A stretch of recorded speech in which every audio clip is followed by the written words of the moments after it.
Apropos of sleep, that sinister adventure of all our nights, we may say that men go to bed daily with an audacity that would be incomprehensible if we did not know that it is the result of ignorance of the danger.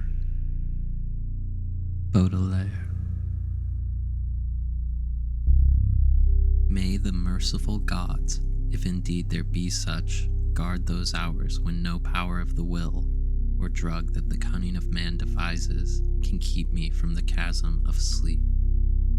Death is merciful, for there is no return therefrom, but with him who has come back out of the nethermost chambers of night, haggard and knowing, peace rests nevermore. Fool that I was to plunge with such unsanctioned frenzy into mysteries no man was meant to penetrate. Fool or god that he was, my only friend, who led me and went before me, and who in the end passed into terrors which may yet be mine. We met, I recall, in a railway station, where he was the center of a crowd of the vulgarly curious. He was unconscious, having fallen in a kind of convulsion which imparted to his slight black-clad body a strange rigidity. I think he was then approaching 40 years of age, for there were deep lines in the face, wan and hollow-cheeked, but oval and actually beautiful, and touches of gray in the thick, waving hair and small, full beard which had once been of the deepest raven black. His brow was white as the marble of Pentelicus, and of a height and breadth almost godlike. I said to myself, with all the ardor of a sculptor, that this man was a fawn statue out of antique Hellas, dug from a temple's ruins and brought somehow to life in our stifling age, only to feel the chill and pressure of devastating years. And when he opened his immense, sunken, and wildly luminous black eyes, I knew he would be thenceforth my only friend, the only friend of one who had never possessed a friend before. For I saw that such eyes must have looked fully upon the grandeur and the terror of realms beyond normal consciousness and reality, realms which I had cherished in fancy, but vainly sought.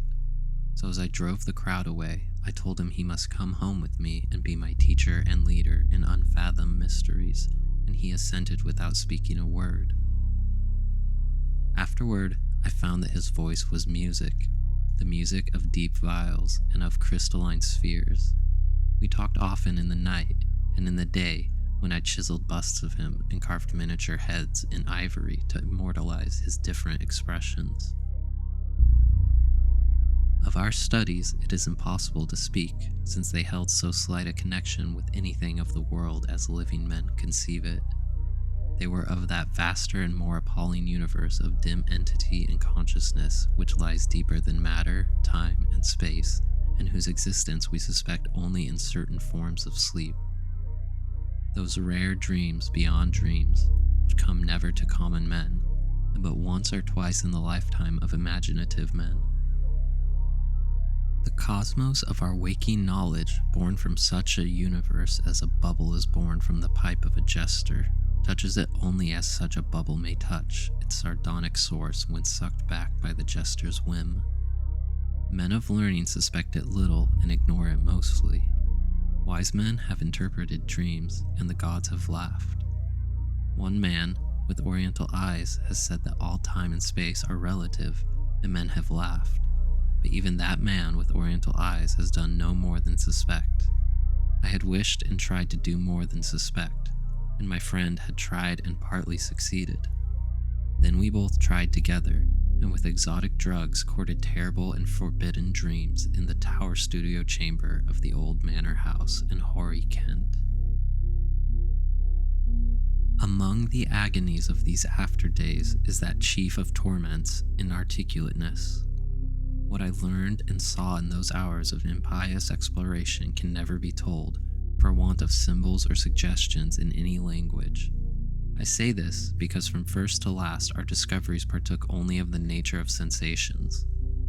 Sensations correlated with no impression which the nervous system of normal humanity is capable of receiving. They were sensations, yet within them lay unbelievable elements of time and space. Things which at bottom possess no distinct and definite existence.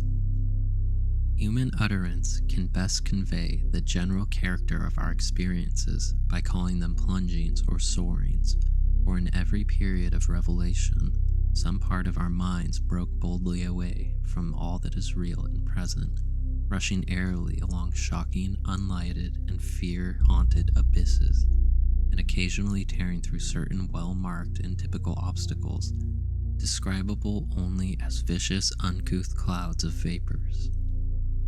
In these black and bodiless flights, we were sometimes alone and sometimes together. When we were together, my friend was always far ahead. I could comprehend his presence despite the absence of form by a species of pictorial memory whereby his face appeared to me, golden from a strange light and frightful with its weird beauty, its anomalously youthful cheeks, its burning eyes, its Olympian brow, and its shadowing hair and growth of beard. Of the progress of time we kept no record, for time had become to us the merest illusion. I know only that there must have been something very singular involved, since we came at length to marvel why we did not grow old. Our discourse was unholy and always hideously ambitious. No god or daemon could have aspired to discoveries and conquests like those which we planned in whispers. I shiver as I speak of them, and I dare not be explicit, though I will say that my friend once wrote on a paper a wish which he dared not utter with his tongue, and which made me burn the paper and look affrightedly out of the window at the spangled night sky. I will hint, only hint, that he had designs which involved the rulership of the visible universe and more, designs whereby the earth and the stars would move at his command, and the destinies of all living things be his. I affirm, I swear, that I had no share in these extreme aspirations.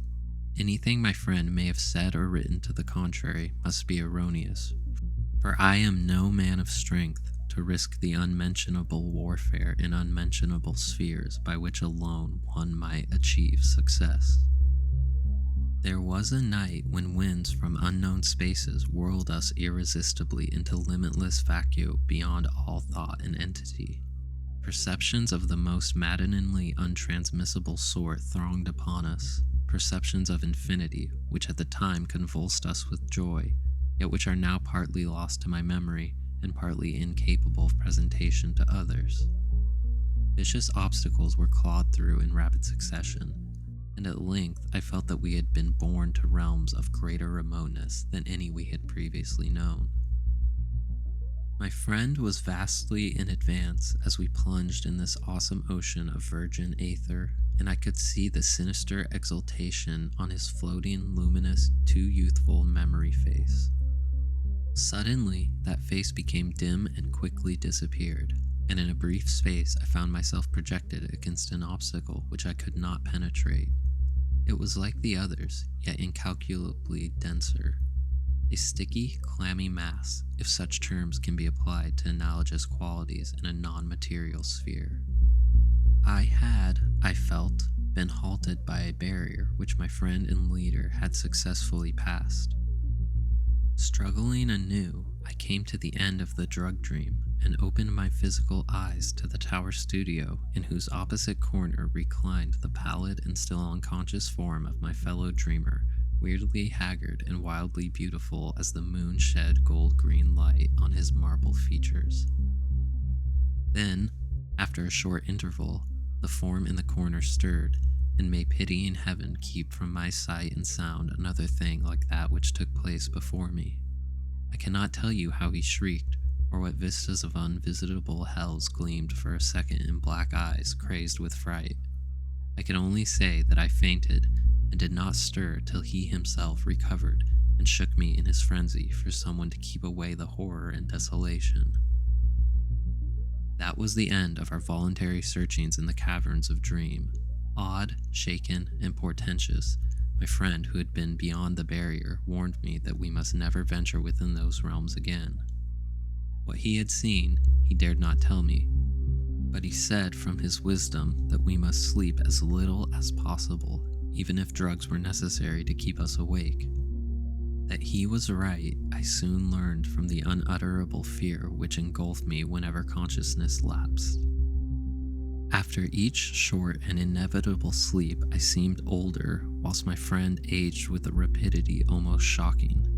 It is hideous to see wrinkles form and hair whiten almost before one's eyes. Our mode of life was now totally altered. Heretofore a recluse, so far as I know, his true name and origin never having passed his lips, my friend now became frantic in his fear of solitude. At night he would not be alone, nor would the company of a few persons calm him. His sole relief was obtained in revelry of the most general and boisterous sort, so that few assemblies of the young and gay were unknown to us. Our appearance and age seemed to excite in most cases a ridicule which I keenly resented, but which my friend considered a lesser evil than solitude. Especially was he afraid to be out of doors alone when the stars were shining, and if forced to this condition, he would often glance furtively at the sky, as if hunted by some monstrous thing therein. He did not always glance at the same place in the sky. It seemed to be a different place at different times. On spring evenings, it would be low in the northeast. In the summer, it would be nearly overhead. In the autumn, it would be in the northwest. In winter, it would be in the east, but mostly if in the small hours of morning. Midwinter evenings seemed least dreadful to him. Only after 2 years did I connect this fear with anything in particular, but then I began to see that he must be looking at a special spot on the celestial vault whose position at different times corresponded to the direction of his glance, a spot roughly marked by the constellation Corona Borealis. We now had a studio in London, never separating, but never discussing the days when we had sought to plumb the mysteries of the unreal world. We were aged and weak from our drugs, dissipations, and nervous overstrain, and the thinning hair and beard of my friend had now become snow white. Our freedom from long sleep was surprising, for seldom did we succumb more than an hour or two at a time to the shadow which had now grown so frightful a menace. Then came one January of fog and rain, when money ran low and drugs were hard to buy. My statues and ivory heads were all sold, and I had no means to purchase new materials or energy to fashion them even had I possessed them. We suffered terribly, and on a certain night my friend sank into a deep breathing sleep from which I could not awaken him.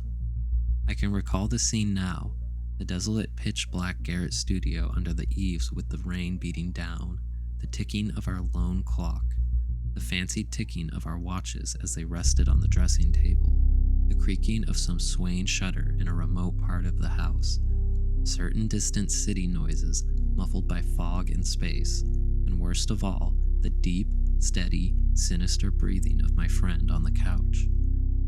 A rhythmical breathing which seemed to measure moments of supernal fear and agony for his spirit as it wandered in spheres forbidden, unimagined, and hideously remote. The tension of my vigil became oppressive, and a wild train of trivial impressions and associations thronged through my almost unhinged mind. I heard a clock strike somewhere. Not ours, for that was not a striking clock, and my morbid fancy found in this a new starting point for idle wanderings.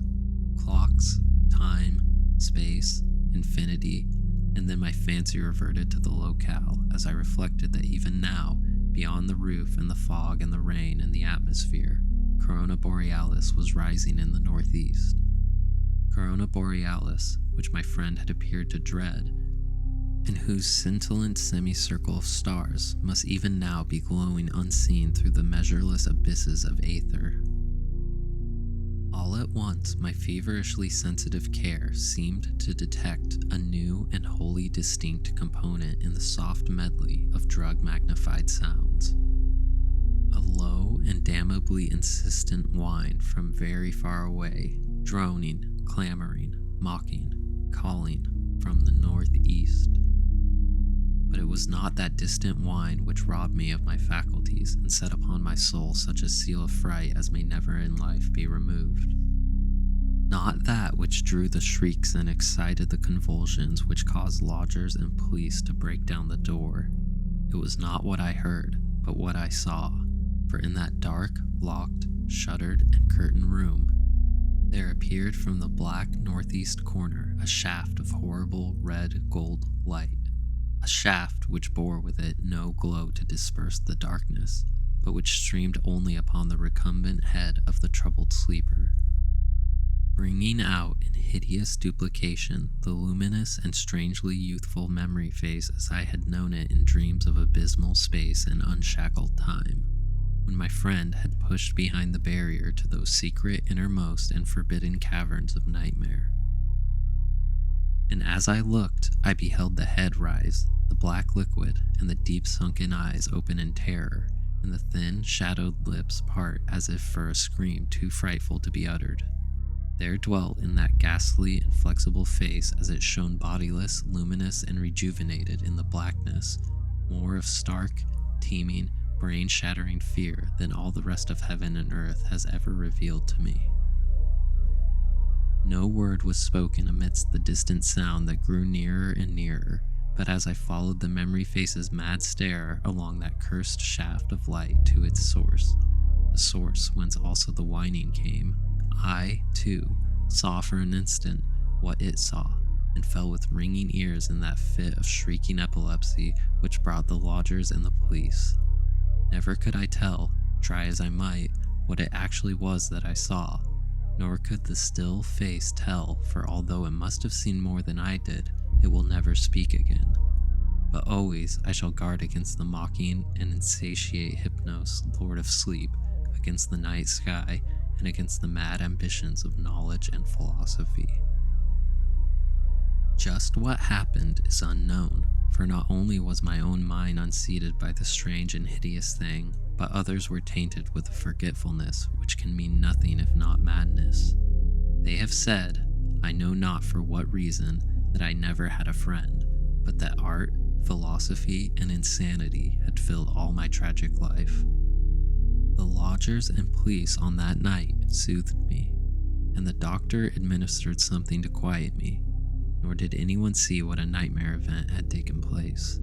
My stricken friend moved them to no pity, but what they found on the couch in the studio made them give me a praise which sickened me, and now a fame which I spurn in despair as I sit for hours, bald, gray-bearded, shriveled, palsied, drug-crazed, and broken, adoring and praying to the object they found.